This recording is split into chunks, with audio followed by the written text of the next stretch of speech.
হযরত আব্দুল্লাহ ইবনে সালাম মদিনার ইহুদিদের সবচেয়ে বড় জ্ঞানী পাদ্রী ব্যক্তি ছিলেন, অত্যন্ত পণ্ডিত ছিলেন ইহুদিদের।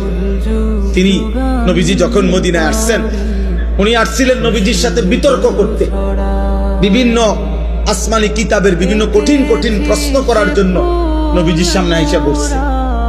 আয়েশা মাত্র রেডি হইয়া কিতাব চাইয়া আইছে নবীজিরে বহস করে হারাইয়া দিবে। এই সময় আয়েশা উনি বলছেন, কিতাবে আছে আমরা পড়ছি।